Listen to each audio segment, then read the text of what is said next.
Assalamu alaikum students. This is relative class part 2nd. In the previous lecture we had a brief introduction about relative class. We see many things like what is a relative class, or how and what introduces a relative class, what's an antecedent, what's the relative pronoun. So these things we have already discussed in the last video. Today we will see how a relative clause is made and what type of questions may be asked in the examination. So let us see its formation. First of all, I have written here and a direction that may be asked or that may be set in the examination. Rewrite the following sentence using a relative pronoun. I have given two sentences here. Peter owns a house in London. He works with us. What we have to do, we have to rewrite, we have to combine these two sentences by introducing a relative pronoun. This relative pronoun, as we already know in the previous video, we discussed that it introduces a subordinate clause which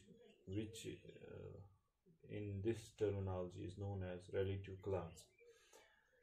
So how can we make a relative clause? How can we introduce relative pronoun?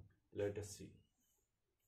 Look, to make a relative clause, we have to follow the chronology. This chronology, we have to first of all see the antecedent, then it will be followed by relative pronoun, then this relative pronoun will introduce a subordinate clause or relative clause. Okay, let us first of all see antecedent. Where can we find this antecedent? Basically, antecedent, in the previous lecture we saw it is the predecessor, or we can say the ancestor of the pronoun which is used in the second sentence. For example, if we see he here, he basically represents Peter. So Peter is the antecedent of he. So what we have to see, we have to see the antecedent in both the sentence. An antecedent is a, it's a noun, it's some kind of a subject that is common in between the two sentences. We can see Peter here, and Peter in the second sentence, Peter is replaced by he. So what is Peter here? First of all, let's see. Peter owns, that means Peter is subject. Peter is noun. Okay. In the second sentence, Peter is replaced by he, so it is a pronoun. Plus he works. Since he works, that means it is a subject. Peter is subject in the second sentence. So he is actually subjective form of Peter. Or we can say personal pronoun or subjective pronoun. So what becomes the antecedent here? It will be Peter. Peter is common. Okay. Let us follow the second thing, that is a relative pronoun.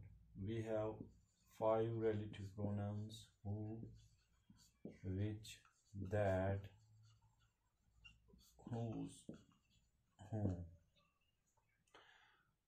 These 5 relative pronouns are used differently. In case the pronoun in the second sentence is a subjective pronoun, we can use these 3: who, which, that.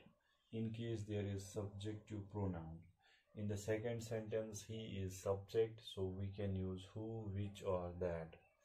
Now, since there are three options, we have to choose only one. In most cases, we use who. Who is used for human subjects, persons, like, or humans, not animals, persons, humans, I can say. So Peter is human here. The second case is why we will use who, because in the second sentence Peter is subject. It is Peter who. There are there are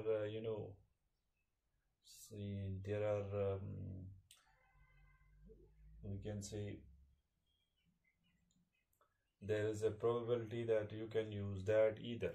There are certain cases we can use that. In general case we use who. So Peter who, so it is relative pronoun. Then we have to seek the relative clause or subordinate clause. Peter is already used here. We have used this thing. He is used because we have taken its antecedent, so he will be deleted. Now this second part of sentence will be written here, who works with us, comma, then remains the rest of the first part, owns a house in London. We can use it like this as well. Peter who owns a house in London works with us. That's also correct. But in the next these relative pronouns, we have to, by any means, we have to use second sentence in place of first. So they will swap the positions. That's why I have used sentence number second in first place, and then it is followed by sentence number first. Let us give one more example. If I say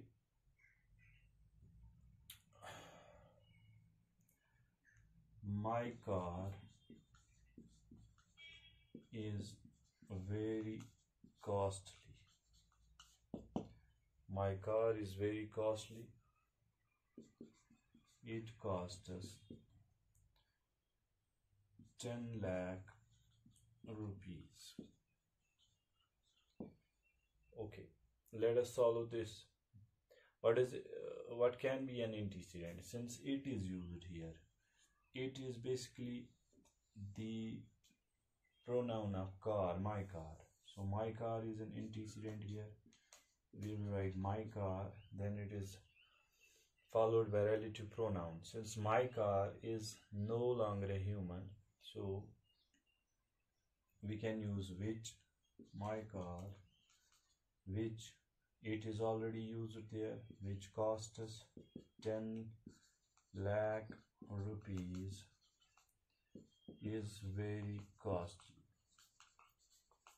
That's it. We can give so many examples. I'll do one more here. I'll write my brother is good at cricket. My brother is good at cricket. He bowls very fast.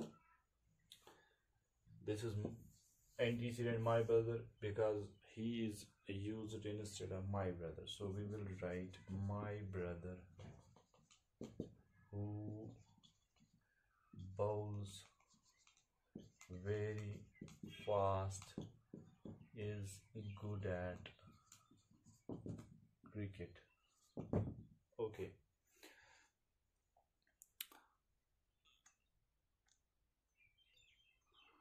Okay, here are a few more examples. We are discussing about only subjective pronouns. That's why we use it who, which, or that. This whose, whom, we will learn it later on. I see some men are working in the fields. They want water to drink. This kind of example can be asked in the examination because I have seen so many times. This is a some man, they. Some man is the antecedent. It will be followed by relative pronoun who, because in the second sentence some man is used as some men's, some men's pronoun is used as subjective pronoun. Some men who want water to drink are working in the fields. One more example. Cricket is a widely played sport here in Asia. Cricket is widely played sport here in Asia. It has its own charm. Cricket and it, we will write cricket which has its own charm is a widely played sport here in Asia.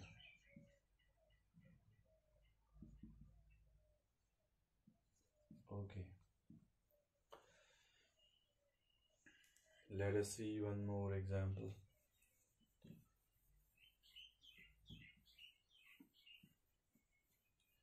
Kashmir, talking about Kashmir, we'll write Kashmir is a beautiful place.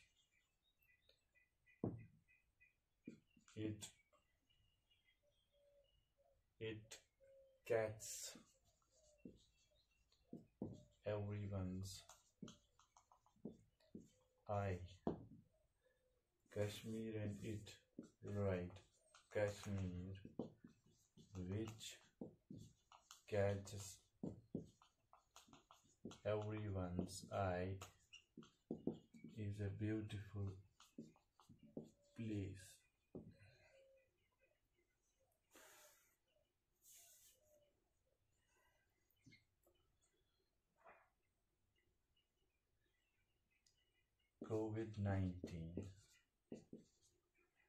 COVID-19 is a very deadly virus. COVID-19 is a very deadly virus. It has killed more than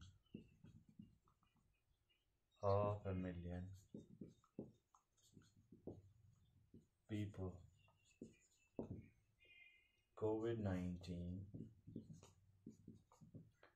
which has killed more than 500,000 people is a very deadly virus. That marks the end of subjective pronouns. We have used these three kind of pronouns. In the next video, inshallah, we will see where whose and whom are used to make a relative clause. Okay, till then, have a good time. Take care. Bye.